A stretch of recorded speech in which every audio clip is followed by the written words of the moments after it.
Nintendo's Zelda track record is nearly spotless. Well, okay, that's just my opinion, and the game's still very popular. Hey, what? That one's actually cool. Gee, it sure is boring around here. Okay, that's just unfair. Zelda's had a couple of bad apples, but with Nintendo's new Switch 2, a new Zelda game is bound to come out eventually. What the heck, Nintendo?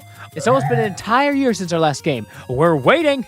Just watch that Age of Imprisonment becomes the very last official piece of Zelda media. I wonder how that would play out. Hello, my Smexy fans. I am Nintendo Ben, and today I am talking about my thoughts on what the next Zelda game should be and pitching how it could work. This is not going to be like my normal videos, but this is something I really want to talk about. As much as I dislike the unnecessary remaking of past media, there is a Zelda game that I would unironically love to see a remake. Of course, I'm talking about the infamous Tingo's Rosy Rupee Land. Wait. Oh, please don't click away. Just hear me out. Hear me out. Zelda II: The Adventure of Link has been coined as the black sheep of Zelda, and I'm not going to argue that it's a flawless game. Far from it. Why are we still here? Just to suffer. Very far. And honestly, Nintendo seems to agree. Miyamoto himself even admitted Zelda 2 was probably the closest the series ever came to a failure. Stupid thing. Stop it. Smash it. Stop it. Stop it. Seems like we'll get Metroid Prime 4 before Nintendo even thinks about looking back at Zelda 2. But here's the thing, Zelda 2 is one of the most unique games in the series. It's got RPG leveling and brutal combat that actually makes you sweat. It's rough, sure, but underneath all that jank, there is a foundation for something genuinely great. And that's why I think it's the perfect candidate for a modern remake. One that could finally give this black sheep a chance to actually shine. And if Nintendo is serious about honoring Zelda's legacy, there's no better place to start than the game they've been avoiding for decades. But wait, you might be thinking, okay Ben, Zelda 2 maybe deserves a second chance, but how? Well, let's talk about the most important thing that Nintendo definitely always cares about. Secret Stone. Now, unlike modern Zelda, you don't really find the plot of the story in the game, unless you count the little message on the title screen and the back of the box. But these honestly left you with more questions than answers about the plot that the game never really addresses. After Ganon was destroyed, Impa told Link a sleeping spell was cast on Princess Zelda. She will awake only within the power of the third seal. Wait, no, I'm not the seal crystals must be. Back in the day, you needed this magazine, Nintendo Power, to even grasp the plot or secrets of this game's obscure gameplay. Firmly grasp it. Story-wise, though, it's still kinda lacking. The manuals and Nintendo Power issues already laid down the basics. You know, the sleeping princess, the curse, the Triforce of Courage. It's technically all there, but the problem is it's written like homework. You read it, nod, and then you forget it the second the game throws an iron knuckle at your face. It's like cramming for finals, except your professor is a dark nut. Hello and welcome to Standing Up School. And you fail. But luckily, there is one more external source that could actually guide us in fleshing out the plot. But to get our hands on this, we need to go back in time to the 80s. I'll be back.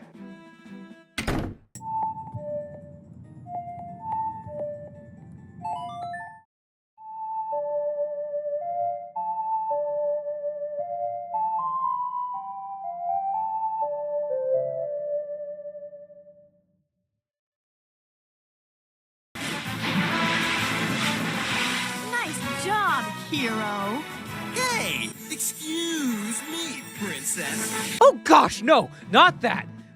Way back, Japan released a manga for both Zelda 1 and 2. Like most Zelda mangas, they're not officially canon and take a few liberties, but these stories are so good, and I don't think Nintendo would mind a little bit of artistic liberties that won't in the slightest impact the plot of other games at all.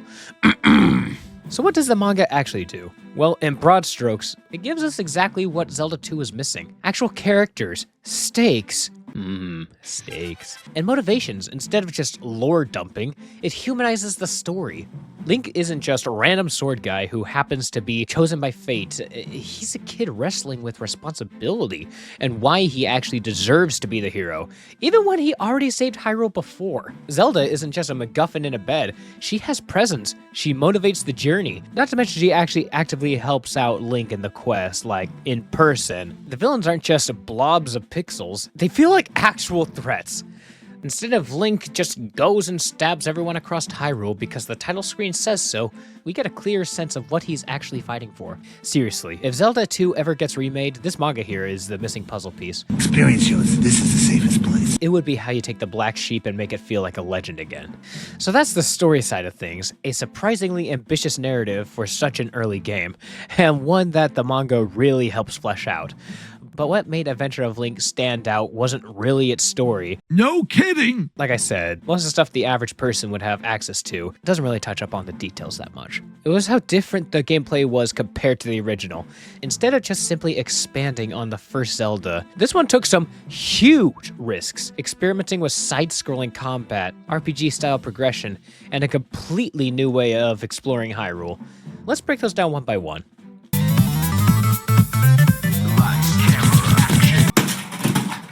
Zelda 2 plays nothing like the first game. On the map, it looks familiar, top-down, simple, but the second you step into combat, boom, you're in a side-scrolling duel to the death. You walk around the overworld in a simplistic top-down style. Then it becomes this side-scrolling, almost a Metroidvania setup, years before Metroidvania was even a word.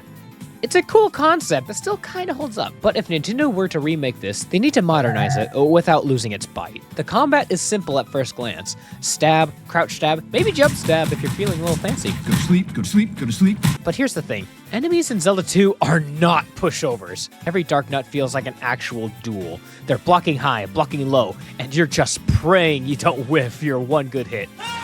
It's more like fencing than classic Zelda hack and slash or Kambara. Seems solid enough, but the thing is, it's super hard. The enemy AI is aggressive, hitboxes are questionable. Sometimes the best strategy is to cheese them instead of fighting them head on. Don't get me wrong, I somewhat am a cheese connoisseur myself.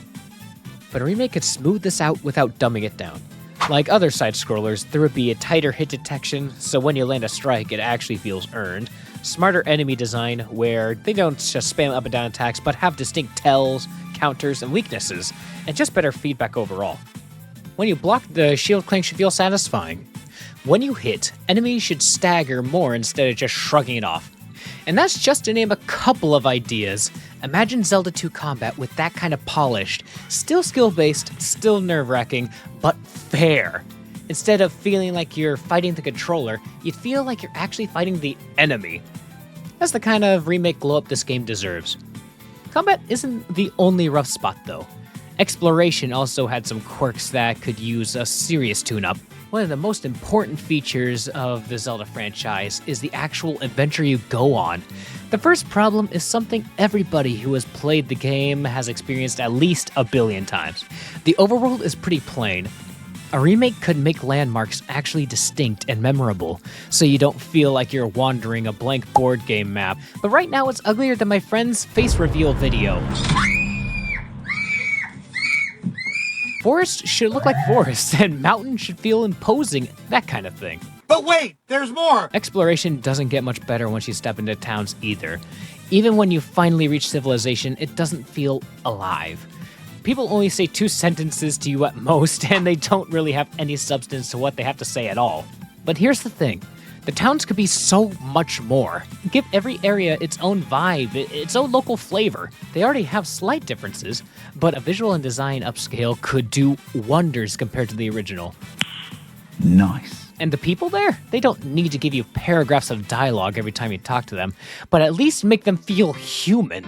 A remake could give townsfolk small dialogue arcs, like an NPC who's scared of the palace nearby until you beat the boss, or add some charming animals to the towns. Cutesy little you. Like a cow you could get milk from. Drink your milk, my child. Or a chicken walking around. Wait, I'm sorry, what? They're not called chickens? Oh, they're called and put Cluck Norris in the town as a little Easter egg. If you know, you know. Little things like that make the world feel alive. Not every NPC needs to matter, but most shouldn't feel pointless either. Oh, and those cryptic quests where you just guess what item someone wants. Yeah, let's replace that with actual moments. Maybe a quick cutscene or short side story based on the manga characters. You can still earn your spells and items, but it'd feel like part of the adventure instead of just pure luck. That's what this game is missing. People worth saving. You can have a brutal overworld and tough bosses, sure, but without a living world behind it, it just feels like a checklist. A remake could fix that with a bit of writing and heart. Another big issue is the game over screen. Zelda 2 is the only game with lives. Lose them all, and boom! Ganon comes back, your progress gets nuked, and everyone sensitive to flashing lights probably just got KO'd too. Gets sent back to the place the game starts at, making this world an absolute chore to go through. Here we go again. Yeah, we don't need that life system in this game. It just adds unnecessary padding and frustration.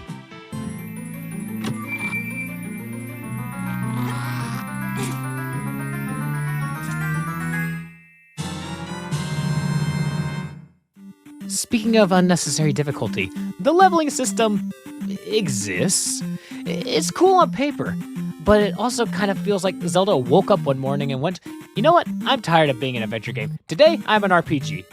Normally, Link gets stronger through exploration. You find better items, and new tools, or heart pieces. But here, you're grinding EXP from monsters just to level up your life, magic, or attack. It's interesting, but it feels more like something out of an RPG than a Zelda game. But you know what? That idea doesn't have to be bad. We could totally rework it to fit the traditional Zelda vibe without losing that sense of growth. Instead of upgrading your attack power in a menu, maybe you meet a swordsmith in town who reforges your blade to hit harder. For defense, you could find armor or charms that add protection, and discover heart pieces, increasing your health. And when it comes to magic, you're already finding wise men who teach you spells. Why not have a few who upgrade your magic capacity too? Basically like the Great Fairy's nerdy cousins. That way progression would feel earned through exploration and discovery, classic Zelda style. Instead of grinding Octoroks like you're stuck in a medieval treadmill. Zelda 2's reputation isn't exactly glowing. The game earned its bruises, but if Nintendo's gonna keep remaking older games like Mario, why not take one of the weirdest entries of the Zelda franchise and actually do something with it? We see what happens when they care. Just look at how much love went into Link's Awakening's remake, or how Metroid Dread turned an old school formula into something new again. Why not give Zelda 2 that same level of polish and creativity? I just think it would be cool to see this janky game fixed up and polished. Of course, I'd love to see a remastered Ocarina of Time or Twilight Princess for the Switch 1 and 2, but this one curveball, I'm totally down to see. Because sometimes the weird experiments, the ones everyone laughs at, are the ones that end up inspiring the next great idea. So yeah, Nintendo, if you're gonna go back to the well again, maybe this time try dipping a little deeper. But what do y'all think? Is this a good idea, or would you rather just see something new instead? Be sure to tell me in the comments below, and while you're there, why don't you like and subscribe too? Don't forget to check out my podcast, The Loading Screen, where I dive deeper into these subjects I talk about here with my friends and fans. Oh, and that special message. Before I go, I just wanted to take a moment to say thank you all. Seriously, I've now hit over 50 subscribers. That's definitely not that much compared to other big YouTubers. But to me, that's 50 people who saw what I'm doing and said, yeah, I'll stick around for that. Even with my unpredictable upload schedule, that means the world to me. You guys are awesome. I've got some pretty big stuff planned. I can't say what yet, but let's just say if everything goes right, you might start seeing a lot more of me around, maybe even literally. No, you saw nothing. Forget that. Anyway, thank you again for sticking around, commenting, and being a part of the weird algorithms of YouTube. Here's to 100 and beyond. See you next time. Bye-bye.